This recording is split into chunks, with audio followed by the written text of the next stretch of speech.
sorry. This is a R1200RT 2007, and we're gonna swap out the oil filter and the oil, of course. So make sure the bike is leveled, and make sure you have the correct oil filter for this one. It's 2005, 2006, 2007, I think. I'll look it up and put it on screen. This one takes the OC306 Mala. You could also install a MAN, I'll show you, MAN filter. And that's the same one, but this one has the MW75 mark on there. But I noted it down. It's the same filter as the C306 from Mala. So, without further ado, let's start.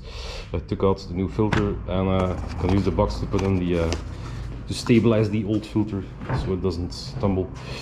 It's still full of oil. So, first, something to make sure this one opens. This is a weird shape. You need a special tool for that one, although the water pump pliers come in handy. Just make sure you don't break it. So just to show you, grab it like this, and then you turn it to the left and it opens. Yep, there we go. If you cannot open this one, you don't need to drain the oil, of course.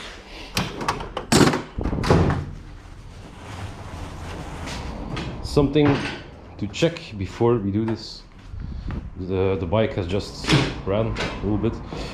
So yeah, actually you need to wait for a couple of minutes, like maybe 10 minutes, something like that.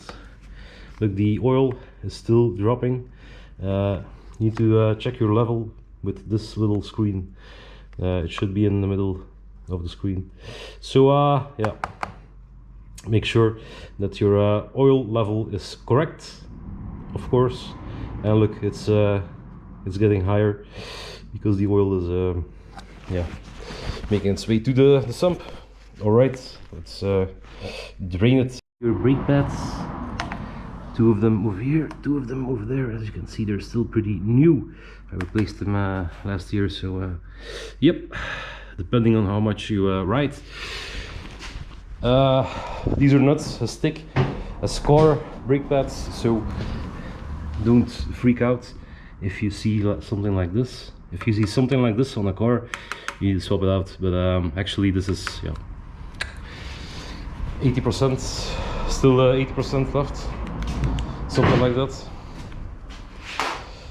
All right, we need a 8mm hex key for the drain bolts.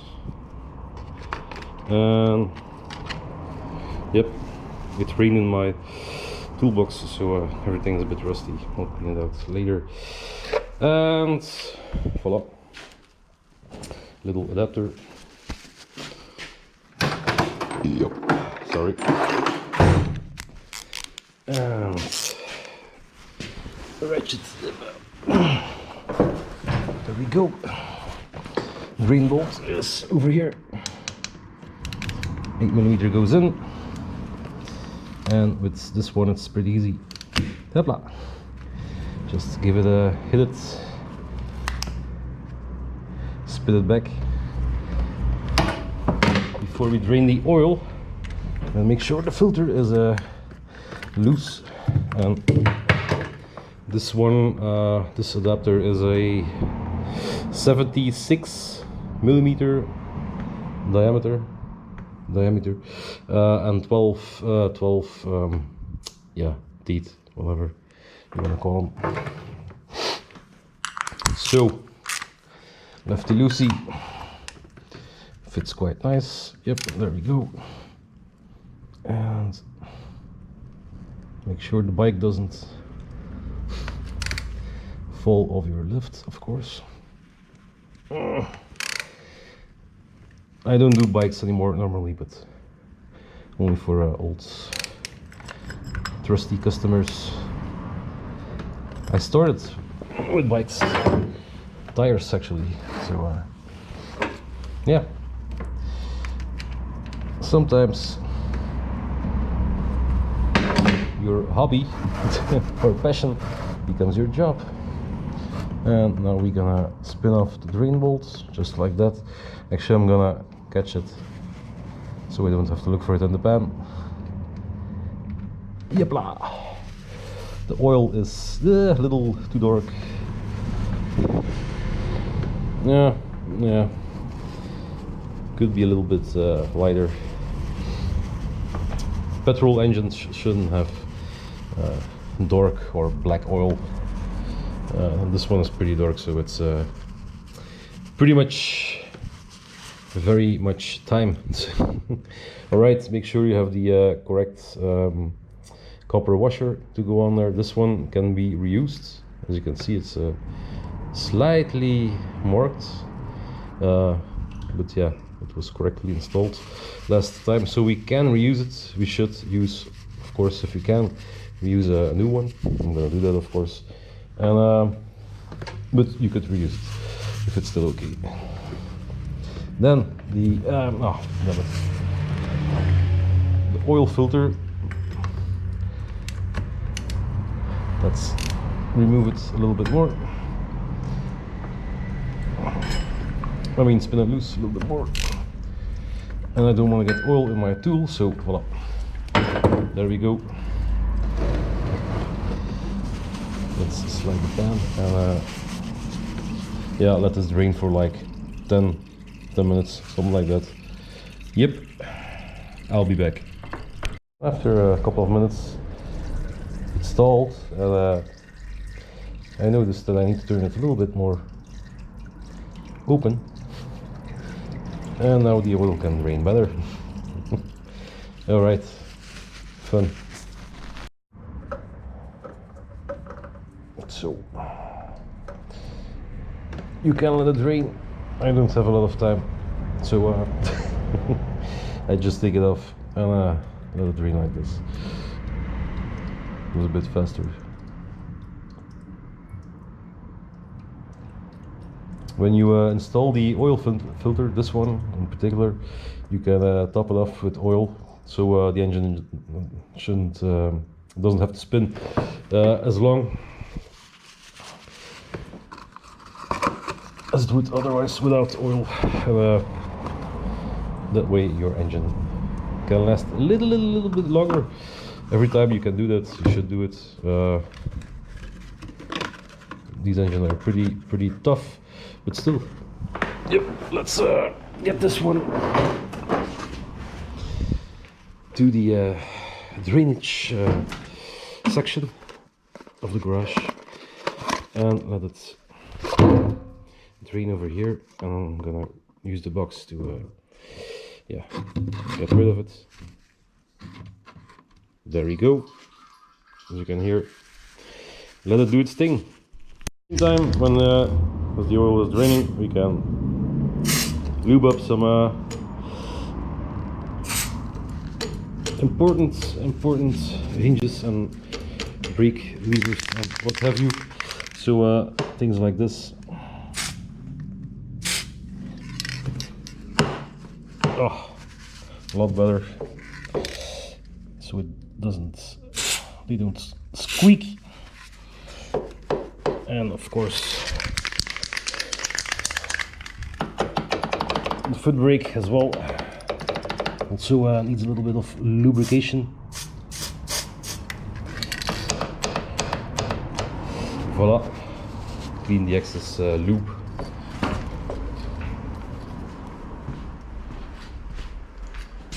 And of course, over here we have the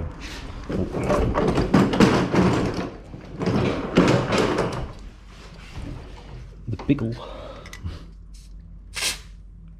side stand. It's called, in Dutch it's called a pickle. Pretty funny actually. Alright, and of course this one as well, as this one has been replaced because there was a lot of play on there.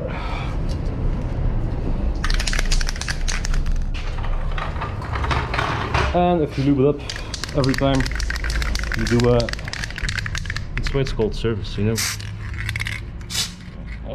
Yep. And make sure the lube gets in between the gliding parts. Damn it. Get out of my way. Alright, the clutch lever as well, of course. Oh, look at that. Muchos better, see? Yes. And for the rest, check out your forks that they don't leak. If you have leaking forks, you will notice oil over here or over there, and eventually the oil will drop down here on your brakes, and yep, that's disaster in the making. And of course, these ones, the alternator lives over there on top. You have a belt here, little belt, swap it out every 40-50,000 kilometers. Check it and swap it out. It's a tiny belt. Yep, something like this. Actually, this is one for these engines. I don't know if it's the right one for this one. Could be. So make sure your belt is in good shape. If not, swap it out. Easy job. 5 bolts. Take off the plastic cover, and it's a stretch belt. So OC306 smaller. Let's get it on there and use some oil on the rubber gasket seal, the rubber seal. Captain Ryback, Navy SEAL. Yep, whatever. Make sure you check it out. Check out the edge. Make sure it's clean, and this one is, so we can pop on or screw on our new filter. And these ones with a flat rubber seal, so you make contact with the edge, and then you turn it 3/4 of a turn, and you'll feel it getting tight, and that will be it. So that's 90 degrees more or less. That's more like 90 degrees. Then again 90 degrees more or less, and again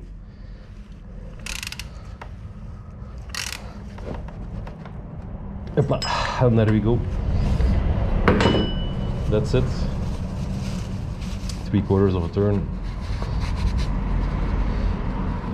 Clean it a little bit, and you're good to go. Of course, let's install our dream bolt with our new copper washer, and it's still dripping, but yeah, you can leave it drip for the whole night. That won't be a problem.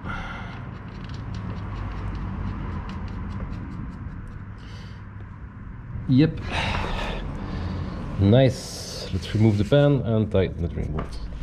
And yes, I dropped my pliers in my, yes.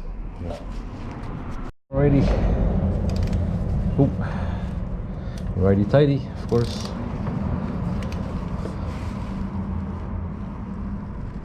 Yep, that's nice and tight.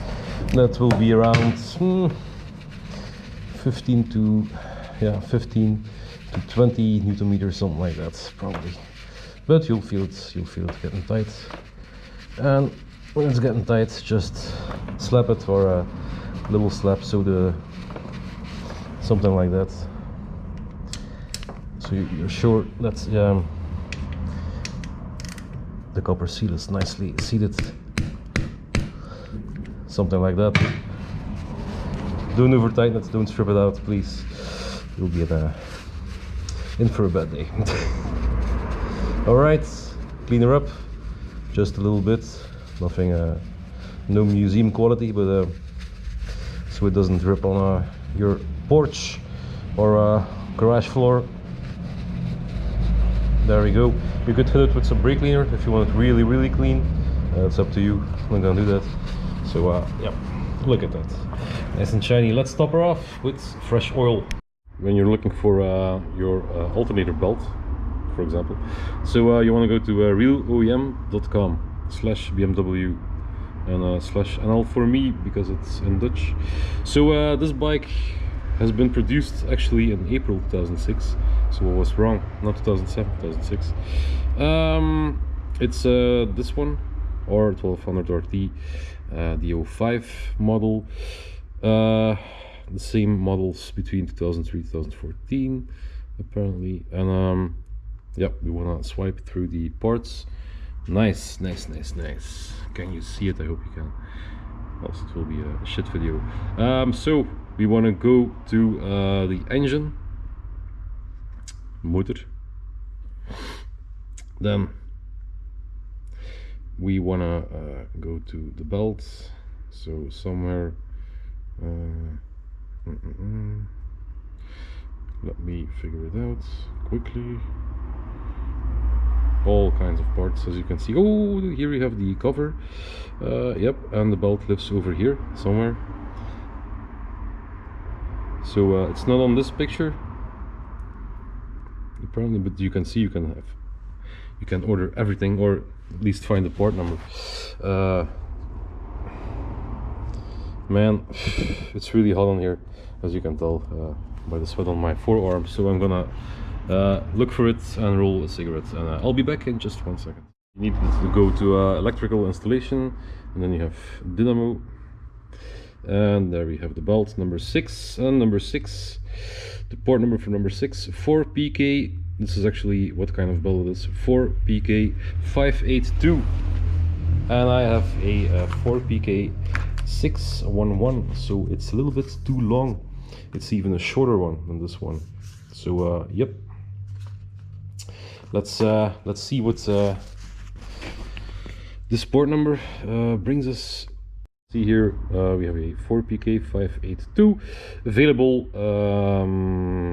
but they're in holiday mode, so yeah, it will be for next time. So this one, Continental CTAM belt 4PK582 will do for this type of engine. All right, let's continue. We have the correct oil for this one. I use this Shell Advance 10W30 oil. The specs are on the back. You can look it up on kroonoil.com, KROON oil.com. So let's prepare to pour it in. This one has a bigger pour hole, so but don't overdo it, it will leak out fast. So I will not film this tedious process of pouring in the oil. Don't pour it in too fast, it will spill out again, I know. Make sure your gasket is still in there, and it takes 4 liters for this engine to top her off. Don't be afraid that you're oh, damn it. Yep, all right. Don't be afraid that your the glass here will be completely full, of course, but we have to turn the engine over to check out the correct fuel level. And I just set to top off your filter, and I didn't do it, and then somebody came by, and after that I took it off, filled it with oil, put it back on, so our oil lights will go out pretty fast. Practice what you preach, of course. This one, just put it on there, just hand tight, that's it. We'll tighten it down in just 1 second. First we will ventilate the area and start the engine. Aha! Immediate oil pressure. Nice. Oh, engine sounds and the clutch. Can you hear the clutch?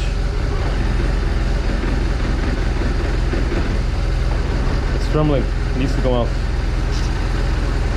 Will I let him go on holiday with his bike? I think I will, but cold, it makes a lot of noise cold. When it's warm, it's gone almost.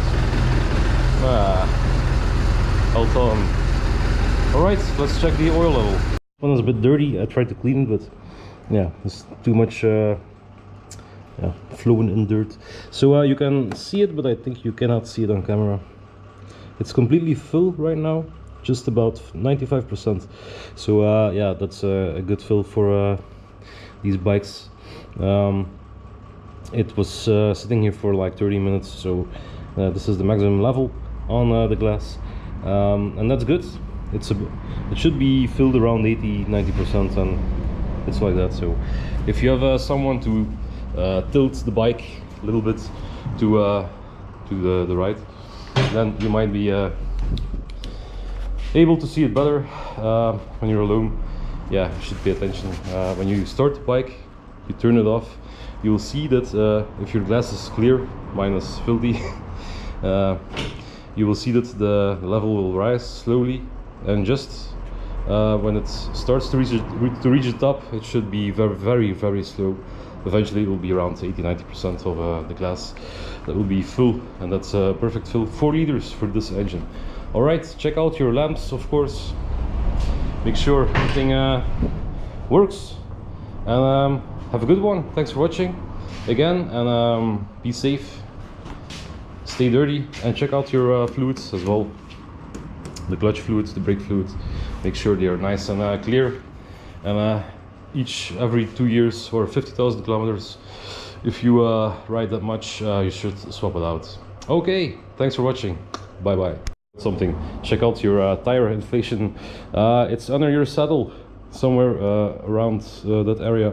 It should be marked, and this one takes 2.9 for the rear and 2.5 for the front tire bars, that is.